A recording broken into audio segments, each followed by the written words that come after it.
आपका स्वागत है हमारे चैनल स्टडी क्लब पे। तो चलिए शुरू करते हैं। तो जैसा कि आप जानते हैं हमने पिछली वीडियो अपने चैनल पे डालते हैं, तो आप वहां से देख सकते हैं। अभी हम लोग आगे बढ़ते हैं। तो हम पिछले वीडियो में एक बात की चर्चा करना भूल गए थे, जो कि है यूनिट्स ऑफ टेम्परेचर। जैसे कि टेम्परेचर के बारे में हमने बहुत चीजें पढ़ी, एक डेफिनेशन, इंस्ट्रूमेंट, और अब हम लोग पढ़ रहे हैं यूनिट्स। यूनिट्स 3 यूनिट्स है उसमें। एक तो आपका होता है एसआई यूनिट और एक होता है अदर यूनिट्स। एसआई यूनिट और एक होता है अदर यूनिट। तो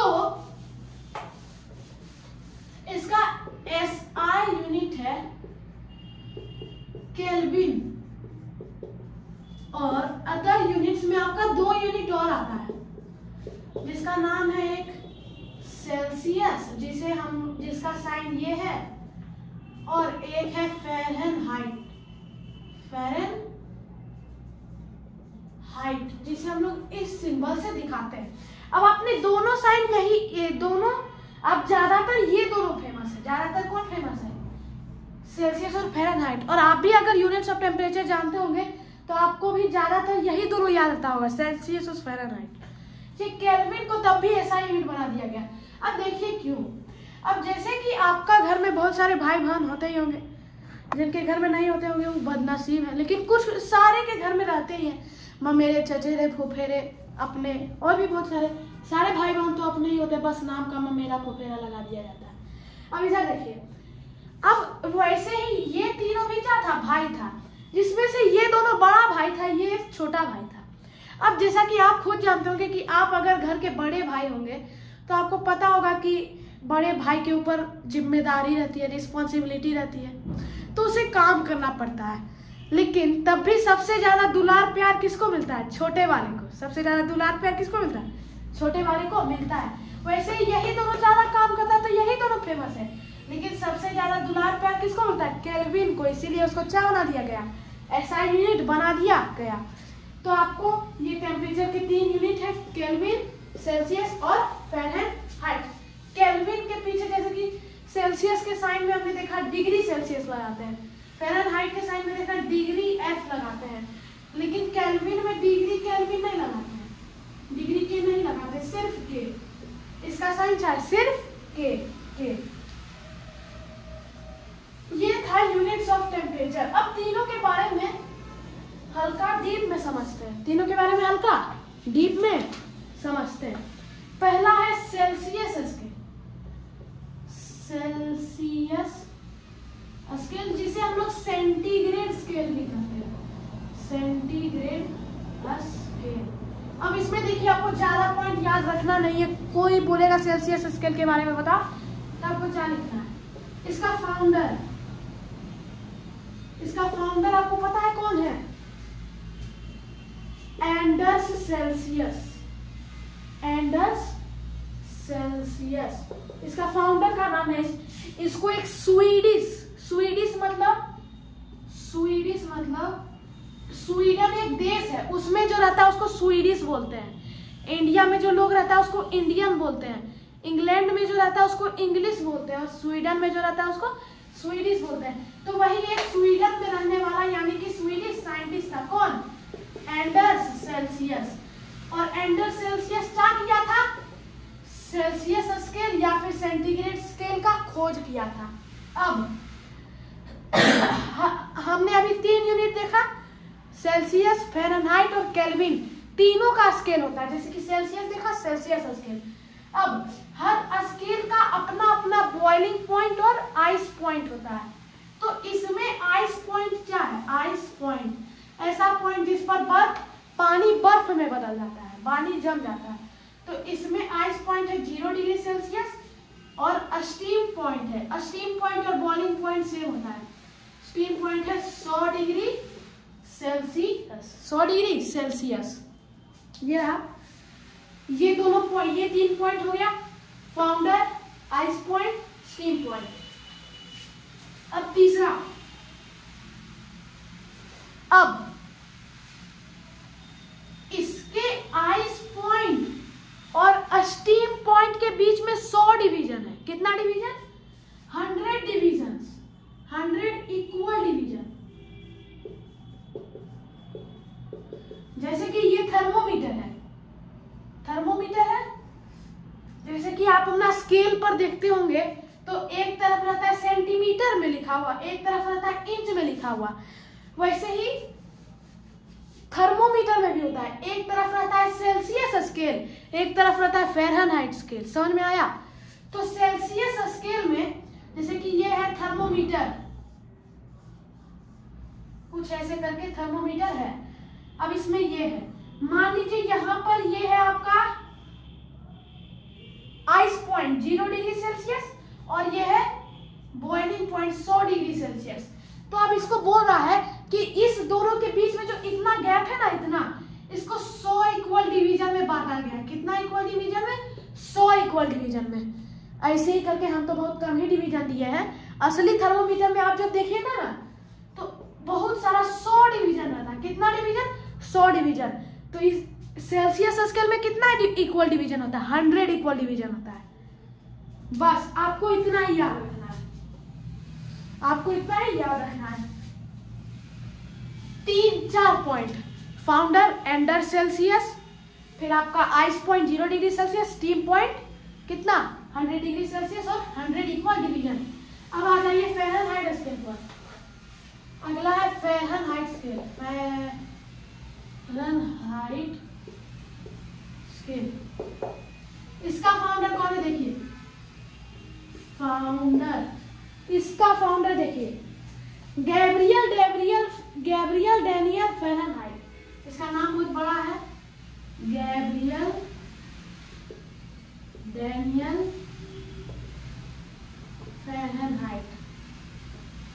अब इसको एग्जाम में गलती से जाके जीडी फ़ारेनहाइट नहीं लिख दीजिएगा, नंबर कट जाएगा। यह है इसका फाउंडर। इसमें आइस पॉइंट है 32 डिग्री फ़ारेनहाइट और स्टीम पॉइंट है 212 डिग्री फ़ारेनहाइट। 212 डिग्री फ़ारेनहाइट ये है। फाउंडर कौन है? Gabriel Daniel Fahrenheit. Ice point 32 degree Celsius, 32 degree Fahrenheit और steam point 212 degree Fahrenheit. Celsius scale में कितना डिवीजन था? 100 इक्वल डिवीजन। इसमें 180 इक्वल डिवीजन, यानी कि आइस पॉइंट और स्टीम पॉइंट के बीच में जो डिफरेंस है उसको कितना भाग में बांटा गया है? 180 इक्वल डिवीजन में बांटा गया है। 180 इक्वल डिवीजन में बांटा गया है। ये था फ़ारेनहाइट स्केल, इसमें भी इतना ही याद रखना। अगला है केल्विन स्केल। केल्विन स्केल, इसका खोज किया था लॉर्ड केल्विन। इसका फाउंडर कौन है? Lord kelvin. इसमें आइस पॉइंट है 273 केल्विन और स्टीम पॉइंट है 373 केल्विन। अगर आप गलती से भूल जाए आइस पॉइंट और स्टीम पॉइंट, अगर आपको याद नहीं है कि इसमें कितना इक्वल डिवीजन है, तो स्टीम पॉइंट को आइस पॉइंट से माइनस कर दीजिएगा, आपका निकल जाएगा कितना इक्वल डिवीजन है। जैसे कि आपको पूछे केल्विन स्केल में कितना इक्वल डिवीजन है, इसका स्टीम पॉइंट कितना है 373 और आइस पॉइंट 273, दोनों को माइनस कीजिएगा 100 आएगा। तो इसमें 100 इक्वल डिवीजन है, 100 इक्वल डिवीजन।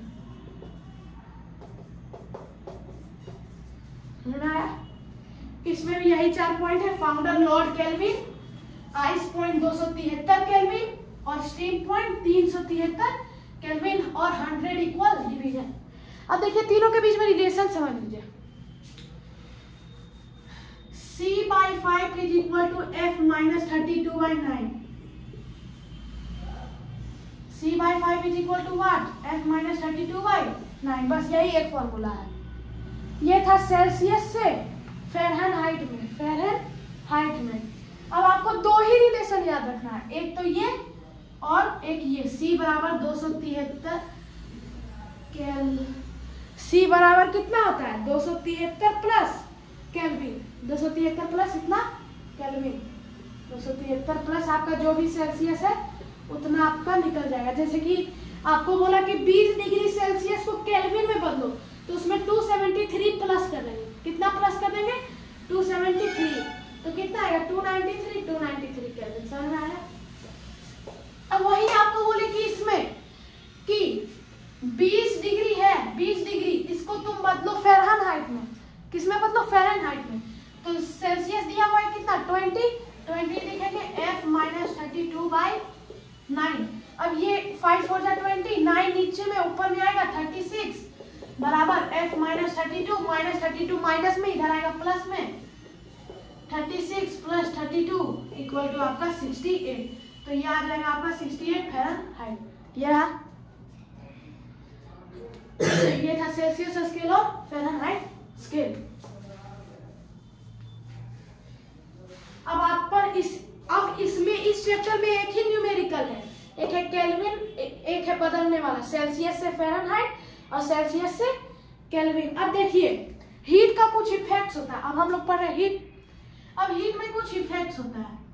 अब हीट से चार इफेक्ट होता है। एक होता है इफेक्ट ऑन स्टेट, जो स्टेट को बदल देता है। एक होता है इफेक्ट ऑन टेम्परेचर और एक इफेक्ट होता है effect on shape, effect on size and shape of the body. अब देखिए तीनों को एक एक करके समझते हैं। पहले टेम्परेचर समझ लेते हैं। टेम्परेचर देखिए, टेम्परेचर में कोई बात नहीं है, एक ही बात है। आप जब भी कोई जैसे कि ये मार्कर है, इसको हम हीट देंगे तो इसका टेम्परेचर बढ़ेगा और फ्रीज में रख देंगे तो टेम्परेचर घटेगा। तो वही बोल रहा है कि हीट देने से कोई भी सब्सटेंस का टेम्परेचर ऊपर इंक्रीज होता है। यानी कि अगर ये मार्कर का भी टेम्परेचर 15 डिग्री सेल्सियस है, हम इसको हीट देंगे तो फिर 20 डिग्री सेल्सियस हो जाएगा, 50 डिग्री सेल्सियस हो जाएगा और एक ना एक मोमेंट पर जाके ये मेल्ट हो जाएगा अगर हम हीट देते रहें। तो हीट देने से टेम्परेचर बढ़ता है, बस यही ये खत्म यहीं पर। अब साइज, अब आपको एक चीज बताते हैं, जब भी आप कोई वस्तु को हीट करते हैं ना, तब वो फैलता है और कूल करते हैं तो सिकुड़ता है। कूल करते हैं तो क्या होता है? सिकुड़ता है। जैसे कि ये अभी रेलवे का पट, जैसे कि आप यहाँ देखिए, ये एक पोल है, मोबाइल का टावर तो सबके यहाँ होता ही होगा, ऐसे रहता है और ऐसे तार जाता है दूसरा पोल में जाता है। अब ये तार हमेशा हल्का सा लटका हुआ रहता है। पता है क्यों? क्योंकि इसको ठंडा में जब लगाया जाता है ना, गर्मी में, तब इसको हल्का लटका के लगाया जाता है, क्योंकि इसको पता है ठंडा में चीज सिकुड़ता है तो ये टाइट हो जाएगा।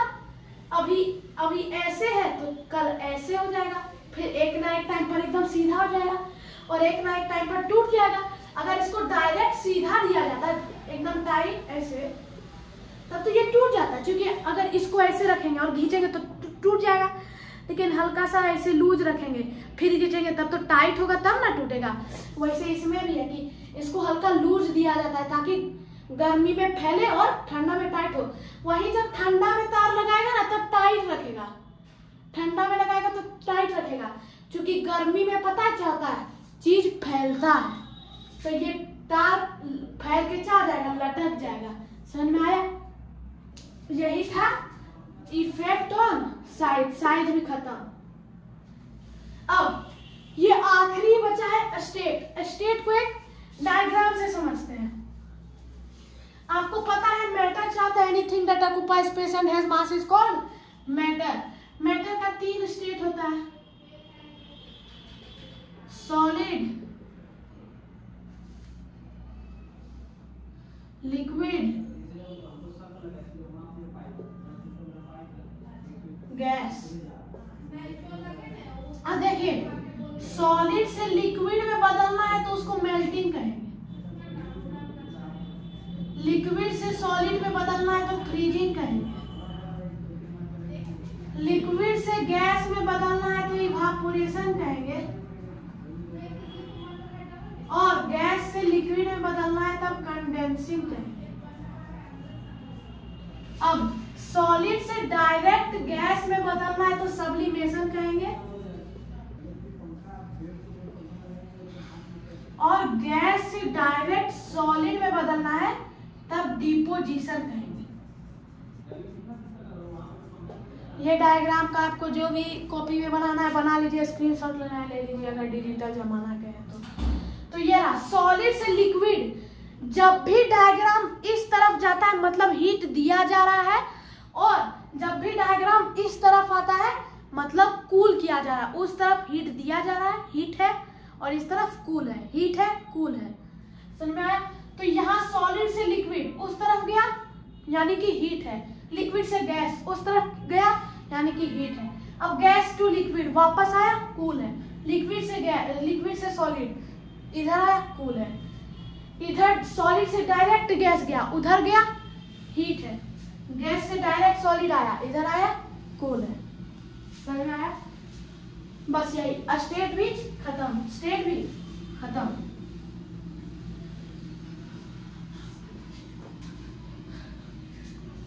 ये था स्टेट।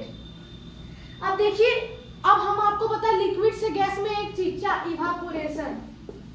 इवापोरेशन, अब इवापोरेशन का एक छोटा भाई है जिसको कहते हैं बॉइलिंग। बॉइलिंग, लेकिन हम उस डायग्राम में यूज इवापोरेशन ही करते हैं, लेकिन बॉइलिंग भी उसका क्या है, छोटा भाई है। अब देखिए इस दोनों के बीच में अंतर क्या है। इवापोरेशन बहुत स्लो होता है। अब जैसे कि देखिए, आप समुद्र कभी देखे होंगे मूवी में या फिर असली आंख से, तो वहां पर आपको पता है नमक, सॉल्ट कैसे निकाला जाता है। जैसे कि जो समुद्र में पानी है ना, वैसे समुद्र में पानी है। अब समुद्र में जो पानी है उसमें नमक पहले से मिला हुआ है, वो सॉल्टी वाटर है। कौन सा वाटर है, सॉल्टी वाटर, यानी कि खारा पानी है। उसमें पानी और नमक, सॉल्ट एंड वाटर दोनों मिक्स है। तो वाटर धूप के कारण इवापोरेट होता है, उबल के हवा बन जाता है, ऊपर चला जाता है, बचता क्या है, सॉल्ट। सॉल्ट वहां से आता है, नमक वहां से आता है। तो ये चाय इवापोरेशन। लेकिन बॉइलिंग चाय, बॉइलिंग जैसे कि आप कभी चाय बनाए होंगे या फिर आपकी मम्मी बनाती होगी, तो देखते हो कि ऐसा एक पतीला रहता है, उसमें पानी को गर्म करते हैं, दूध को गर्म करते हैं, वो क्या होता है, बॉइलिंग। इवापोरेशन हमेशा बड़ा चीज के लिए किया जाता है, बॉइलिंग छोटा चीज के लिए किया जाता है। Evaporation is a very slow process, बहुत धीरे होता है, जबकि बॉइलिंग बहुत तेजी से आपका पानी उबलने लगता है। समझ में आया? बस यही है। तो आज की वीडियो के लिए इतना काफी। अगर आपको कोई डाउट है तो आप कमेंट सेक्शन में पूछ सकते हैं, और तब तक के लिए जय हिंद, जय भारत।